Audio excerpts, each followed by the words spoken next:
Karimnagar PMG jewellers robbery case విచారణలో విస్తుపోయే విషయాలు వెలుగులోకి వస్తున్నాయి. ఇప్పటివరకు జరిగిన దొంగతనాలు ఒక లెక్క, పీఎంజీ రాబరీ మరో లెక్క అనే రేంజ్లో ఉందంటున్నారు పోలీసులు. దోపిడీ చేసేందుకు వేసిన స్కెచ్, అమలు వేసిన తీరు, తప్పించుకున్న స్టైలు, ఇలా ఒక్కో అంశం పక్కాగా పకడ్బందీగా చేసిన విధానం చూసి సీనియర్ పోలీస్ అధికారులే ఆశ్చర్యపోతున్నారు. భారీ నెట్వర్క్ తయారు చేసుకుని టెక్నాలజీని వాడుకుని చేసిన హైటెక్ దోపిడీలో ఎన్నో సంచలన విషయాలు వెలుగులోకి వస్తున్నాయి. చూసారా, దోపిడీ కోసం ఒకరికొకరు తెలిసిన దొంగలొద్దని, ఒకరితో ఒకరికి సంబంధాలు లేని వ్యక్తులు కావాలని జులై సినిమాలో సోనూ సూద్ చెబుతున్నాడు కదా. సరిగ్గా ఇదే తరహాలోనే కరీంనగర్ పీఎంజే జ్యువెలర్స్ లో దోపిడీ చేశారు దొంగలు. ఆ చోరీలో పాల్గొన్న వారిలో ఒకరికి సంబంధం లేదు. అంతేకాదు, ఈ కేసులో ఇద్దరిని అరెస్టు చేశారు పోలీసులు. వారి విచారణలో పలు ఆసక్తికర అంశాలు వెలుగులోకి వచ్చాయి. దోపిడీకి 45 రోజుల ముందే స్కెచ్ వేయడం, షాప్ తెరిచే సమయాన్ని ఎంచుకొని మరీ దోపిడీ చేయడం, దోపిడీ చేసిన తర్వాత 2 రోజుల పాటు పోలీసుల అటెన్షన్ డైవర్షన్ చేయడంలో సఫలీకృతం కావడం, తెలంగాణ పోలీసుల కంటే అడ్వాన్స్డ్ గా ఆలోచించి ప్లాన్ చేయడం, రాష్ట్రం దాటేందుకు ఈజీగా ఉండే మార్గాన్ని వెతుక్కోవడం, ఇలా ఒకటేమిటి, దోపిడీ దొంగలు వేసిన స్కెచ్ లో చాలా అంశాలు అందరినీ విస్తుపోయేలా చేస్తున్నాయి. దోపిడీకి 45 రోజుల ముందు నుంచే ఫీల్డ్కి వచ్చి ఒకటి మిస్ అయితే మరొకటి అన్నట్టుగా ప్లాన్ ఏ, ప్లాన్ బి వ్యూహాలు తయారు చేసుకున్నారు. అయితే ఈ దొంగతనం ఒకరి టీం మాత్రమే చేసింది కాదని పోలీసులు గుర్తించారు.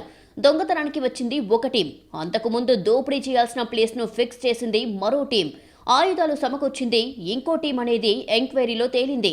ఈ ముఠాను నడిపించే కీలక వ్యక్తికి మాత్రమే టోటల్ ప్లాన్ తెలుసు.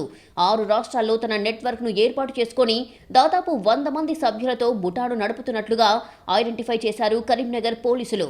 అయితే అడుగడుగున పోలీసుల అటెన్షన్ డైవర్షన్ చేసి తమను వెంబడించకుండా జాగ్రత్త పడ్డారు దొంగలు. కరీంనగర్లో దోపిడీ కంటే ముందు ధర్మపురిలో లాడ్జిలో బస చేసి అక్కడి నుంచే కరీంనగర్ వెళ్లి మళ్లీ ధర్మపురి వైపు నుంచే పారిపోయారని గుర్తించారు పోలీసులు. అదే సమయంలో పెద్దపల్లిలో పోలీసుల తనిఖీలు కలకలం రేపాయి. దుండగులు ధర్మపురి కంటే ముందే గత నెలలో పెద్దపల్లిలోని పరమేశ్వర లాడ్జిలో పలుమార్లు బస చేశారు. 2 చోట్ల కూడా ఆధార్ కార్డులు నకిలీవే ఇచ్చారు. దీంతో చిన్న చిన్న క్లూస్ తప్ప కీలక ఆధారాలు చిక్కకుండా పారిపోయారు. ఉమ్మడి జిల్లా పరిధి వరకు క్లూస్ వదిలి పోలీసులు తమను ఫాలో అవ్వకుండా ఇక్కడి వరకే పరిమితం చేసే వ్యూహం కూడా సక్సెస్ఫుల్ గానే అమలు చేశారు.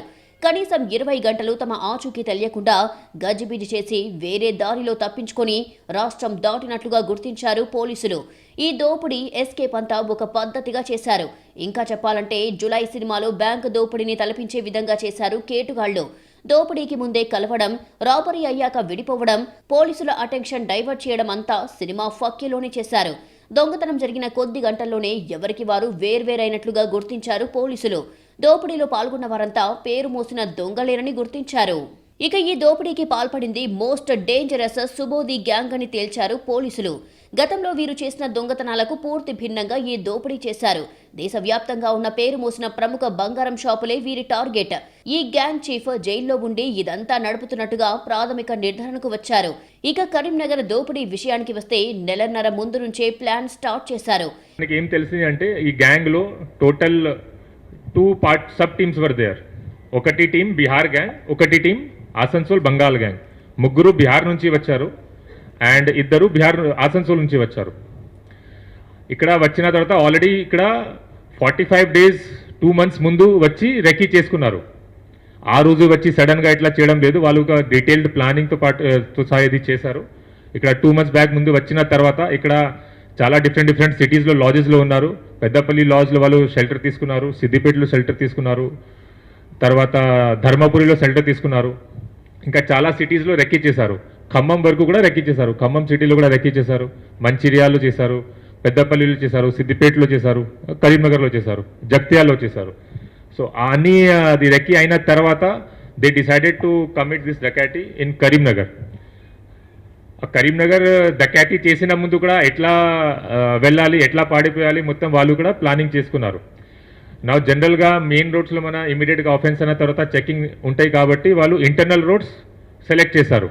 ఆ ఇంటర్నల్ రోడ్ కూడా ముందే రెక్కీ చేసుకొని అక్కడ ఉన్న జియో ట్యాగ్ పాయింట్ మార్క్ చేసి మ్యాప్లో, ఆఫ్లైన్ మ్యాప్లో డౌన్లోడ్ చేసి వాళ్ళు మొబైల్లో పెట్టుకున్నారు. ఈ దోపిడీకి వాడిన సాంకేతికత దొంగల క్రిమినల్ మైండ్ ఎంత అడ్వాన్స్గా ఉందో తేటతెల్లం చేస్తోంది. ఒక వెబ్సైట్, ఒక ప్రత్యేక యాప్, ఇతర ఎన్క్రిప్టెడ్ యాప్స్ సాయంతో రాబరీకి ప్లాన్ చేశారు. స్పాట్కు వెళ్లి దోచుకున్న 5 దొంగలు ఒకరికి ఒకరు పరిచయం లేదు. వేర్వేరు రాష్ట్రాలకు చెందిన చురుకైన వారిని ఎంపిక చేసి టీం ఫామ్ చేశారు. వీరికి ఆయుధాలను ఒక టీం ఏర్పాటు చేయగా ఫీల్డ్లో ఎలా ఉండాలి, కావలసిన లాజిస్టిక్స్ అంటే వాహనాలు, నిధులను మరో టీం సమకూర్చింది. దోపిడీ చేసిన తర్వాత కొద్ది గంటల్లోనే సొత్తును వారి వద్ద నుంచి మరో బృందం తీసుకొని వాటిని అమ్మేందుకు ఇంకో టీంకు అప్పగించింది. ఇలా దోపిడీని చాలా పక్కాగా అమలు చేశారు. వీరిలో కూడా ఒక టీంకు మరో టీంకు కూడా పరిచయం ఉండదు. సూత్రధార నుంచి వచ్చిన సూచనలను అమలు చేయడం, చెప్పిన చోటుకు వెళ్లి అందజేయడం మినహా ఒకరితో ఒకరికి కాంటాక్ట్లు ఉండవు. ఈ వ్యవహారం మొత్తం మొబైల్ ఫోన్లు వాడకుండా ఎన్క్రిప్టెడ్ యాప్స్, వీరు ప్రత్యేకంగా తయారు చేయించుకున్న వెబ్సైట్ల ద్వారానే సంప్రదింపులు చేశారు. కేవలం దొంగతనం చేసిన సమయంలో మాత్రమే ఫోన్లు వాడ్డం, అది కూడా తెలంగాణకు సంబంధించిన నంబర్లనే ఉపయోగించినట్టుగా సమాచారం. ఇతర రాష్ట్రాల సిరీస్ నంబర్లైతే టవర్ డంపింగ్ చేసినప్పుడు పోలీసులు గుర్తిస్తారని లోకల్ నంబర్లనే సంపాదించినట్టు సమాచారం. దొంగతనానికి ఉపయోగించిన ఓ ఫోన్ని దొంగలు దారిలో పగలగొట్టి వెళ్లారు. ఇది స్వాధీనం చేసుకున్న పోలీసులు డేటా రికవరీ చేయడంతో ఈ యాప్లు, వెబ్సైట్ల విషయం బయటపడ్డట్టుగా తెలుస్తోంది. ధర్మపురిలోని దోచుకున్న సొత్తును వేరే ముఠాకు అప్పగించిన దుండగులు రాజస్థాన్, మహారాష్ట్ర, ఝార్ఖండ్, బీహార్ వైపు వేర్వేరుగా వెళ్లిపోయారు. బంగారం తీసుకున్న ముఠా దానిని నగదుగా మార్చేందుకు బెంగాల్, బీహార్లకు తీసుకువెళ్లినట్లుగా తెలుస్తోంది. అయితే పోలీసులు ముందుగానే ఇలాంటి భారీ దోపిడీ సొత్తును కొనే వ్యాపారుల లిస్టు తయారు చేసి అక్కడ నిఘా వేశారు. అది ఫలితాన్నిచ్చింది. దొంగతనానికి పాల్పడ్డ దొంగలకు ఒక్కొక్కరికి 5 లక్షల రూపాయలు ఇచ్చినట్లుగా సమాచారం. ఇప్పటి వరకు దొంగతనం చేసిన వారే సొత్తును పంచుకోవడం కామన్. కానీ ఇలా తుపాకులు పట్టుకుని కాల్పులు జరిపి మరీ కాంటాక్ట్ పద్ధతిలో దోపిడీకి తెగబడ్డం తెలంగాణలో ఇదే తొలిసారి అంటున్నారు. నోటోరియస్ నేరగాళ్లను గుర్తించి వారితో టీం ఏర్పాటు చేసి వారికి క్యాష్ ఇచ్చి దోపిడీ చేయించిన తీరు, దానికోసం వివిధ విభాగాలుగా ఏర్పాటు చేసిన నెట్వర్క్ను చూసి విస్మయం వ్యక్తం చేస్తున్నారు పోలీసులు.